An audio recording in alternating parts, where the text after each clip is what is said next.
Hoy vamos a hacer en C un programa que nos convierta un número decimal a binario. Vamos a tomar el siguiente ejemplo. Tenemos el 23 en decimal y queremos pasarlo a binario. Entonces, ¿cómo resolvemos esto? Teníamos dos métodos, pero para hacer el programa nosotros vamos a tomar el método de las divisiones sucesivas entre 2, que básicamente consiste en ir dividiendo entre 2. Entonces, la primera división, ¿qué obtenemos? 23 entre 2, el cociente es 11 y el resto 1. Realmente lo que más nos interesa de este método es tomar los restos, no tanto el cociente. Pero bueno, porque los restos al dividir entre 2 van a ser o 0 o 1, y esos son los dígitos que van a formar nuestro número binario. Entonces, tomamos nuestro resto 1, que lo vamos a meter en un vector para poder recorrerlo después, al imprimir el número binario. ¿Y qué pasa con el cociente? Pues que ahora el cociente de esta división se va a transformar en el dividendo de la siguiente. Ahora tendremos que dividir 11 entre 2, que nos da de cociente 5 y de resto 1. Tomamos este resto 1 y lo metemos en la siguiente celda del vector. ¿Pero cuándo paramos de dividir entre 2? Pues bien, en la práctica nosotros solemos parar aquí, cuando llegamos al cociente 1. Y tenemos que acordarnos de tomar este cociente 1 también, porque va a ser el bit más significativo de nuestro número binario. Pero para hacerlo más fácil para el programa, y que solo tomemos los restos y no este último cociente, vamos a hacer una división más. Vamos a dividir este 1 entre 2, y así nos va a dar cociente 0 y resto 1. Siempre vamos a llegar aquí. Pues bien, entonces ya tenemos claro, tenemos que parar cuando el cociente sea 0.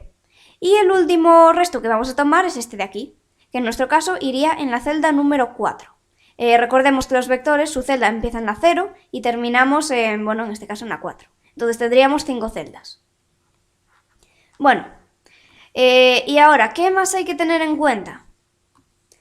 Bueno, una vez que hemos ido rellenando las celdas de nuestro vector con los correspondientes restos, tenemos que tener en cuenta que el MSB, el bit más significativo, es decir, el que se escribe más a la izquierda, va a ser el último resto que hemos obtenido. Y el LSB va a ser el primer resto que obtuvimos y es el que escribe a la derecha, es el menos significativo. Esto quiere decir que tenemos que recorrer nuestro vector al revés, porque realmente 23 en base 10 equivale a 1, 0, 1, 1, 1 en base 2. No es 1, 1, 1, 0, 1.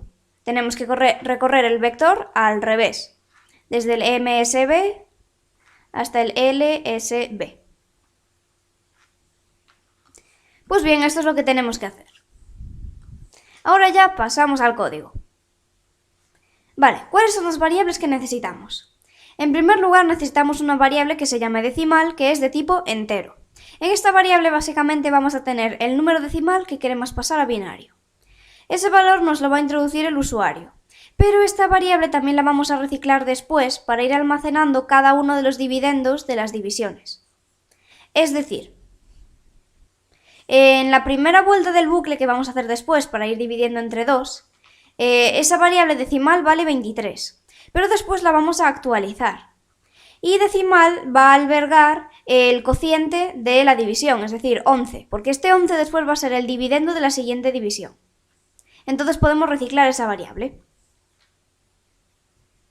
Luego, ¿qué más tenemos? Tenemos un vector, que en este caso vemos que tiene 100 celdas. Vale, pues este es el vector en el que vamos a ir metiendo nuestros restos. Y por último necesitamos un contador. Este contador nos va a permitir desplazarnos por las celdas del vector. Vemos que comenzamos en 0, porque el primer resto lo tenemos que meter en la celda 0 del vector.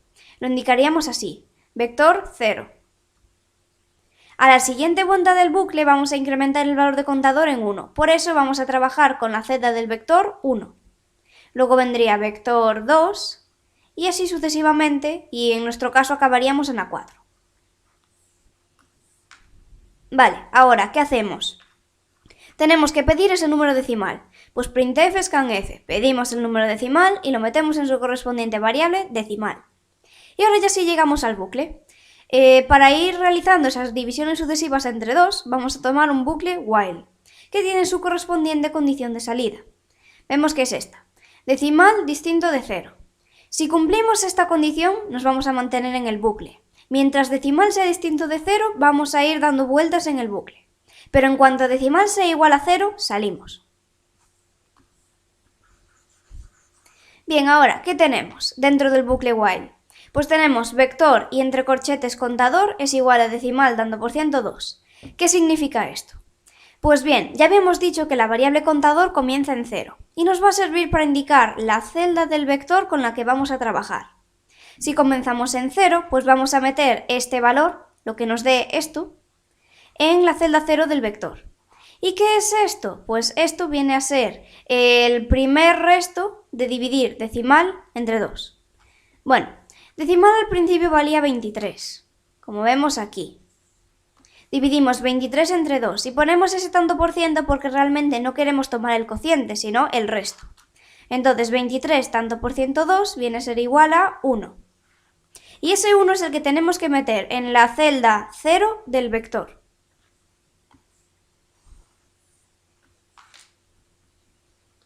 Ahora, ¿qué más hacemos?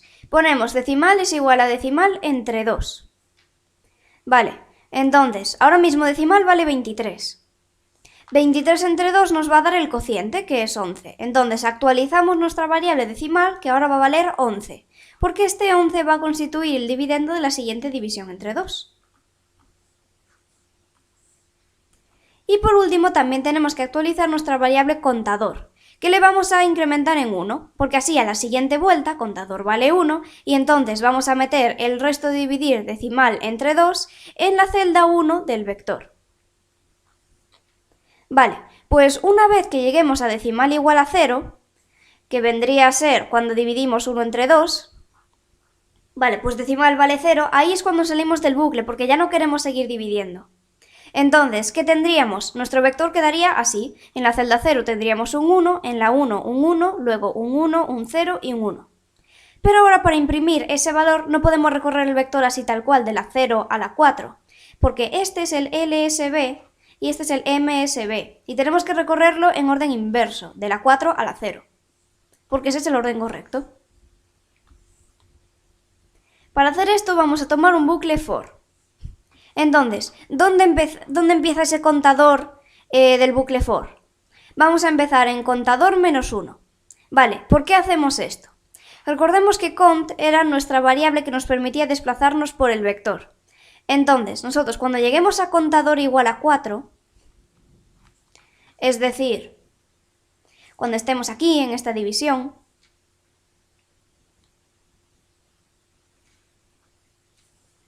¿vale? Contador igual a 4, vamos a meter en esa celda del vector, es decir, en vector 4, el resto dividir decimal entre 2. Decimal aquí valía 1, entonces 1 entre 2 y tomamos el resto es 1. Vale, ahora, decimal lo actualizamos también. 1 entre 2, 0, así que ahora decimal vale 0. ¿Y cuándo vale contador? Vemos que estamos incrementando 1. Contador va a ser igual a 5. Ahora, siguiente vuelta del bucle. ¿Pero qué pasa? Decimal es 0, esta es la condición de salida. Salimos del bucle. Pero vemos que contador nos ha quedado como 5. Y en la celda 5 del vector no tenemos nada. Nuestros restos llegaron hasta la 4. Pues bien, por eso tenemos que empezar a recorrer el vector en contador menos 1, porque así empezamos en 4, que es donde teníamos nuestro MSB. Vale, ahora y tiene que ser mayor o igual que 0, porque vamos a ir, en nuestro caso, desde 4 hasta 0, e y menos menos, porque vamos a ir restando 1, vamos a ir restando 1 ahí en cada vuelta. Bueno, ¿y ahora qué tenemos que hacer con este bucle? Pues simplemente ir imprimiendo los valores que hay en las celdas del vector. Comenzábamos en 4, entonces, ¿qué tiene vector 4? Lo vemos arriba. La celda 4 del vector es esta y tiene un 1, entonces imprimimos 1. Luego, a la siguiente vuelta le restamos 1 al valor de y, estaríamos en vector 3. ¿Qué tiene vector 3? 0. Siguiente vuelta, la y vale 2, entonces vector 2 tiene un 1. En la siguiente vuelta y vale 1, vector 1 tiene un 1. Y en la siguiente vuelta y vale 0, vector 0 tiene un 1. Y ya no seguimos porque y tenía que ser mayor o igual que 0. Y ya está, este es el resultado que nos devuelve. 1, 0, 1, 1, 1. Pues bien, ahora que tenemos claro el código, vamos a probar algunos números decimales. Vale, probemos con este ejemplo. El 23. Vemos que nos da lo mismo. Ahora, otro. Pues por ejemplo el 77. Y aquí lo tenemos.